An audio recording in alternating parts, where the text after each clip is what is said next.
John, 2024-2025, the season's coming to an end at Derby, Pride Park, and last game of the season. How are you feeling about it overall? Disappointing campaign? Yeah, immensely disappointing. Many adjectives I could use. Disappointing's definitely one of them. We've had a period, I don't do this to have seasons like that.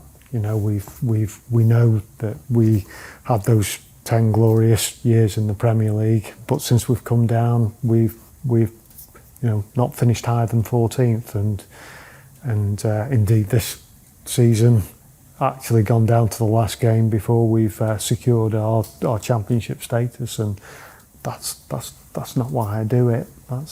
I do it to be successful, and I can point to all the fantastic things going on behind the scenes. I can point to how much we've invested in the infrastructure. I can point to the new training ground that's going to go live this next season, and all the fantastic work we do. But ultimately, we're here to be a successful football team, and that's not what we've been achieving. And so we've got to find that way of unlocking that spiral we got ourselves into, and I'm sure that goes for me. That's what would give me pleasure, and that, of course, is what would give our supporters pleasure. You mentioned it's been a couple of years of underachievement. I've no doubt the simple fact of the matter is you expect better.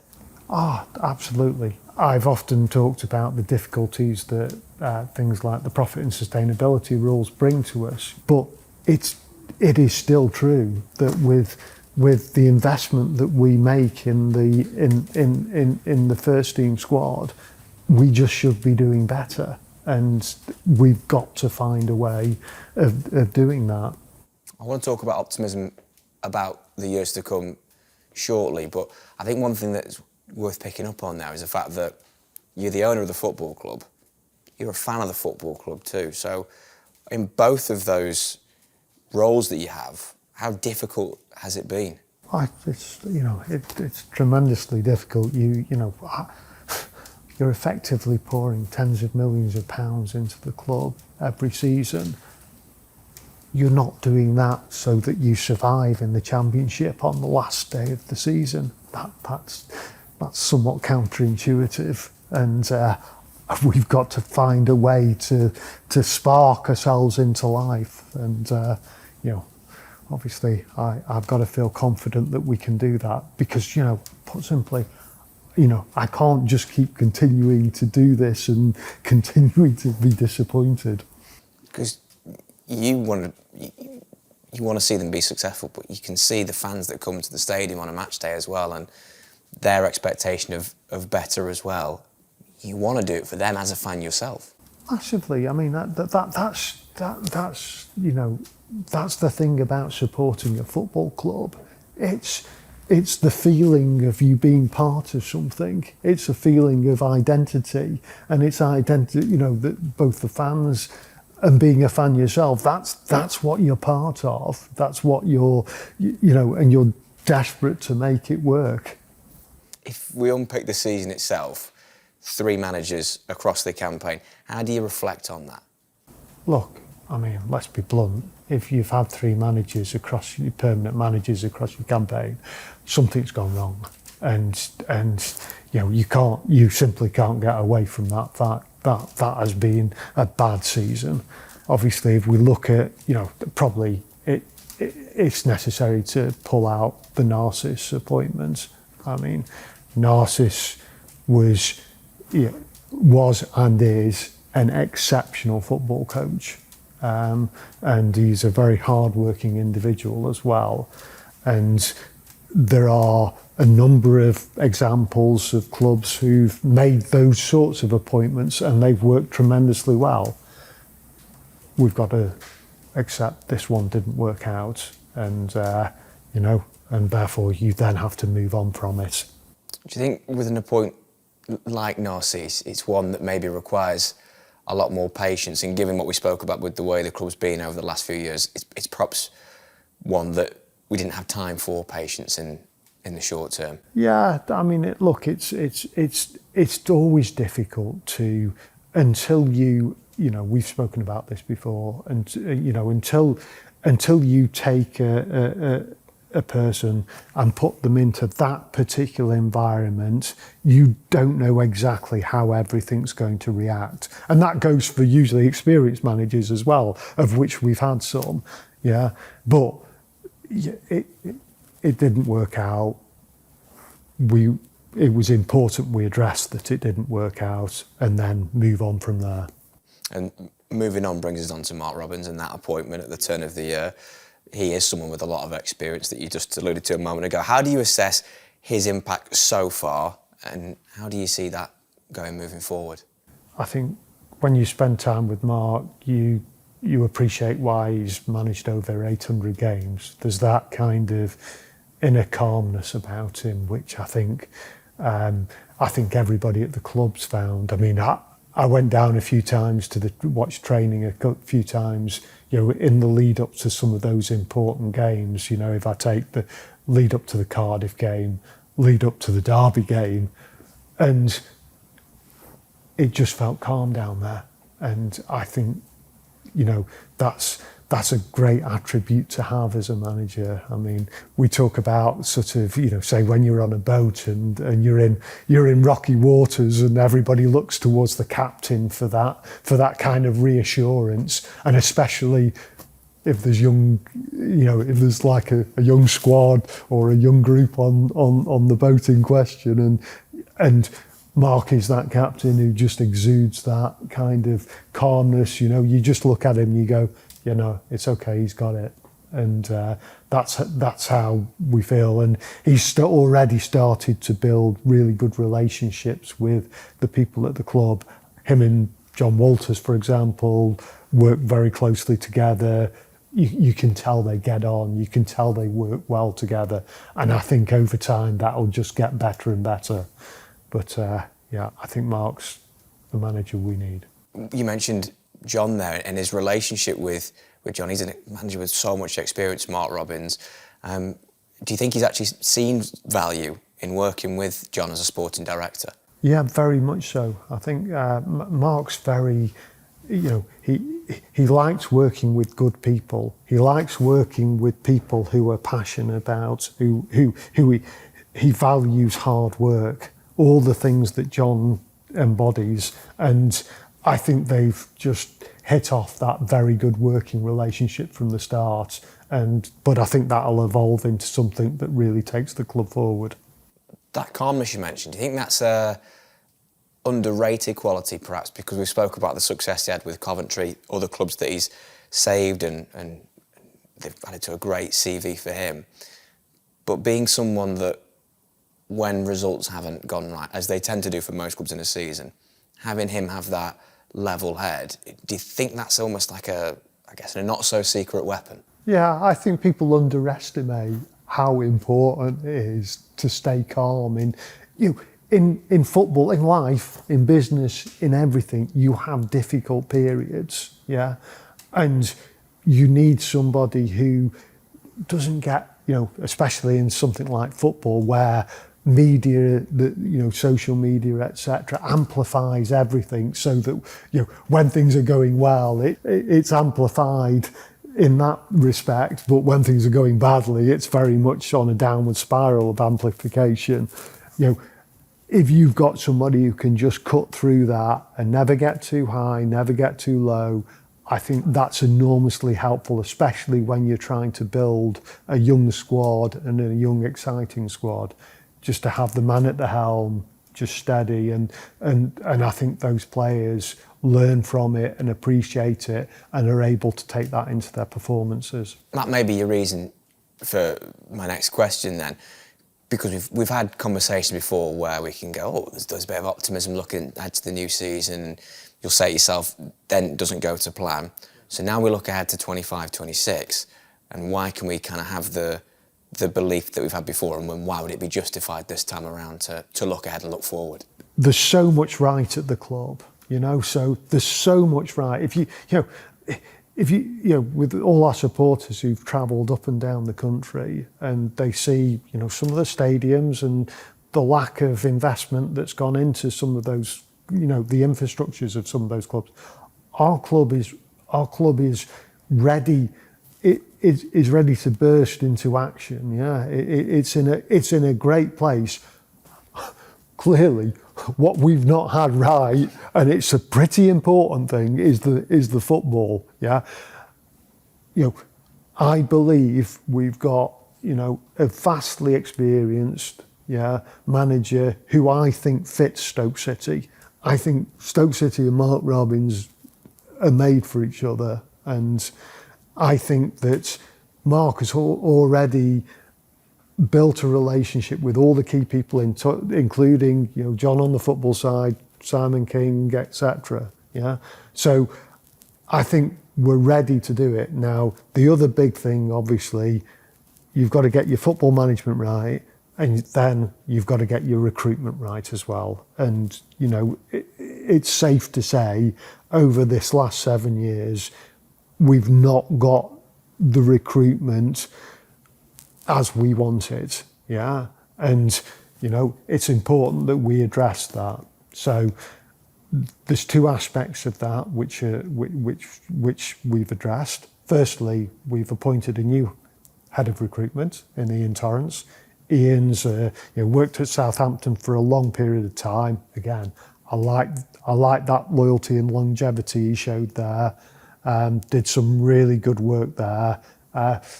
Probably doesn't get noticed a lot because he's quite, he's quiet and quite reserved. Unbelievable knowledge. Then he worked out in Italy at Como with Cesc Fabregas. Very good references from out there. He's already embedded in the club. He's working well with everybody. We feel he'll be successful with us. The other thing to just sort of point out is, obviously, as supporters will all know, up and down the land, there's a lot of talk about data, and all clubs, to varying degrees, will use data either through sources or one or two will do their own systems. And Brighton and Brentford would probably be two good examples of that. We kicked off a project just at the turn of the year to build our own system. That's an exciting project. I think it's safe to say that we're all looking forward to making the best use of that, and that'll be an iterative process. So we'll hope to go live with that system, probably a first version of it in the summer, but it'll grow and grow and grow in importance. So I feel on the recruitment side, that other key facet of getting us successful, we've addressed, are addressing, will continue to address, and we'll start to see some improvements as early as the summer. We used the word patience earlier about something else, but I also know that you can't get everything spot on straight away, and I suppose things take time under the surface. Maybe is that fair to say for hopefully the club to see things come into action? Yeah, I've talked to Mark about this, and Mark talks about it quite a lot. Incremental improvement. You very. He loves that word. Yeah, he likes the word incremental, like but he's right. You very rarely, if you look at our division, rarely does a team go, 14th, 15th, 16th, 19th, 18th, second. That's almost never happens. However, we do feel that we can make significant progress, and on an incremental basis over a number of seasons, we feel we can get better and better. When you talk to Mark, and I'm kind of asking to put a fan hat back on a second here, he said that they're a match made in heaven, they're a perfect combination, Mark and the football club. Do you think that he gets it? He gets the city, the club, and by that measure, the fans as well? Yeah, very much so. And I think I've spoken to Mark in the past, and he's always shown a great interest in Stoke City. And I think he looks at the club, and it's got a feel of a club that if you look at Mark's playing career. I know he started at Manchester United, but then he played up and down the leagues, and I think he looks at Stoke City, and funnily enough, when I was speaking to him the other day, I hadn't appreciated he'd been at when we got to the playoffs at the old Victoria Ground. We played Leicester in the semi-final, and we lost 1-0 that day. I think it was Gary Parker scored, and I'm pretty sure Mark was on the bench for that game for Leicester. But you can ask him about that another time. But he's always been very aware of Stoke City, and he's always felt it's a club that it would fit him and that he could have success at. And we see this very much as a long-term appointment for us. And he spent 7 years at Coventry building something really special. And I'd like to think the infrastructure, the support base here will be something that Mark will relish turning into something successful. Do you want to get to that point again? Because you mentioned Ian, who's head of recruitment, was at Southampton for a long time. Mark spent such a long time at his former club. We've seen successful managers here recently, with Tony and with Mark Hughes as well, who were at the club for a long period of time. Do you think that's really important for success, is to have people that, John Walters has been at the club for so long and he's now back as the sporting director, people that can become a part of the club itself? I think if you look at, if I take how we are, if I take how we built Bet365, you look at the people who started out, there's an enormous amount of people at Bet365, for example, that's been with us a long, long time. We like to go down that route. Clearly, over the last few years, that hasn't happened on the football side, and yes, absolutely, we want to go back to that situation where we're seen as a club that, gives a manager time to grow. You mentioned the seasons that have been and gone, the money that you spent on the football club as well. So still to this day, what is it that is still driving you to bring success to Stoke City? Well, okay, we had 10 brilliant years in the Premier League. Yeah, I kind of wish I'd have enjoyed them more. Yeah, I was always just thinking of what's next all the time, and forget that, and what are we going to do now? And then the last 7 years, they're just depressing. It's just like, you so want to be successful, and you feel like you're doing a lot of things right, but you can't seem to just put your finger on that little magic formula that's going to give you the momentum to get going again and achieve that incremental growth that we keep talking about. There it is. I know how close we are to turning this round, and but supporters have got to see it. I can't keep doing these interviews at the end of the season I take it personally. We can't keep having these interviews where I say, look, we've got so much right, but we've got the football wrong. And, I'm just determined to make that not the case anymore. I suppose in a situation now as well where what feels like the first time in a long time, everyone's got their person, their man. You hired John as your sporting director, who hired, alongside yourself, Mark as the manager, and you've hired Ian as it feels as though everyone now is, to use the old expression, singing from the same hymn sheet. Yeah, I think that's fair. I think throughout the club, I think the I'm not saying there isn't anything at the club, but you're always striving to make everything better, and if I look at every single department at the football club, it's in a pretty good place. It's in and and that now includes, we'll be going into next season. That now includes, I believe we've got a top manager. I believe John is going to turn out to be an excellent sporting director. I believe Ian will be a top head of recruitment.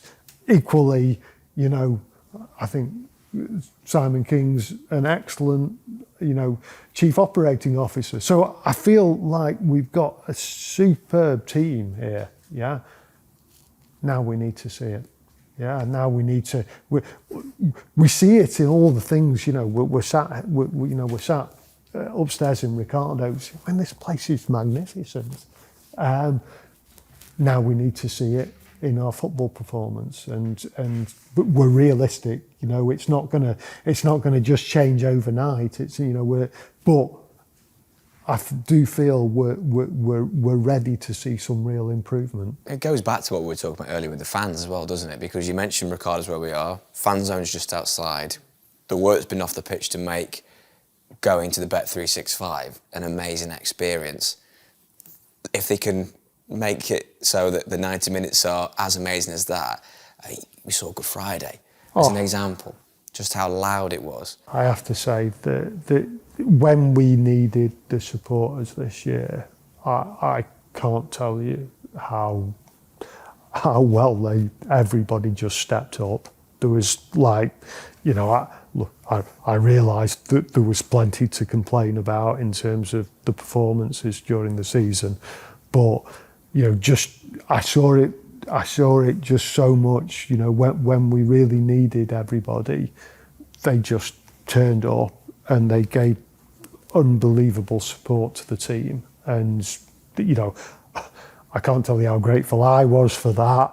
I can't tell you how grateful the players were, how grateful Mark was.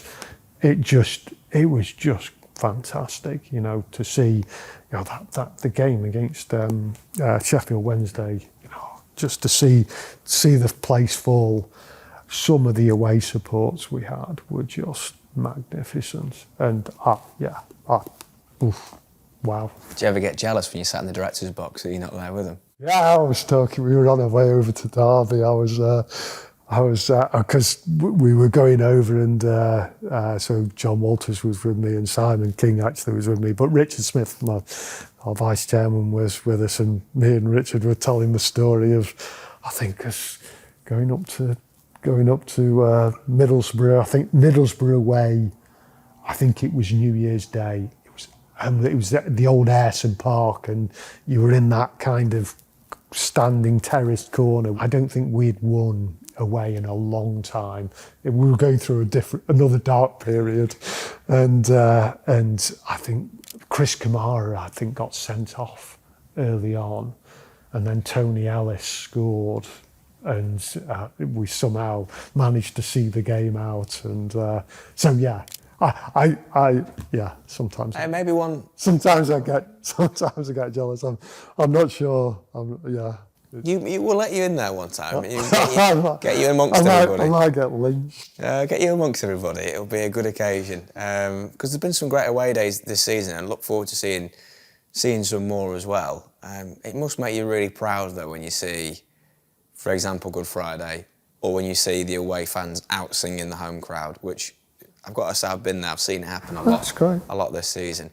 When you bring in people like Mark, anyone else that you've wanted to work with players, and they get to see that either as an opposition or wherever they've been, pride is probably the feeling that you get when you see that. And you know it's when you're trying to attract players, and when you're trying to attract a coach, or it this helps. They see that. They say, well, they see the season we've just had, and they see the support we get, and they go, oh, if I could then turn that round, imagine what that'd be like. And it's a massive positive. I see you sometimes in the directors' chairs, kicking and heading every ball as well. I'm a nightmare. I'm an absolute nightmare. My wife goes mad at me. She says, stop. and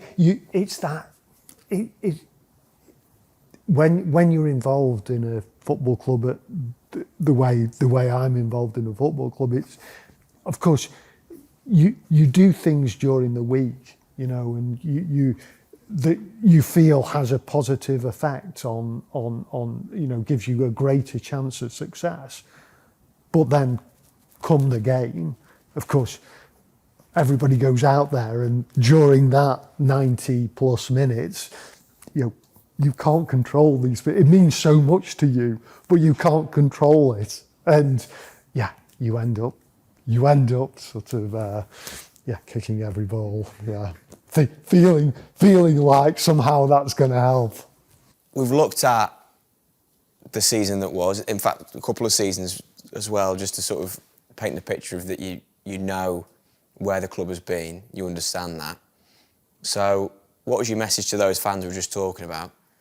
2025, 2026, it'll be here in no time. What do you want to say to them? Well, first of all, I want to thank them for sticking with us. It's been magnificent. And look, I am absolutely fully motivated for us to turn this around and be successful. I think they've got a top manager in Mark, and I think Mark's got a really good team around him, and we're going to do everything to make the club successful again.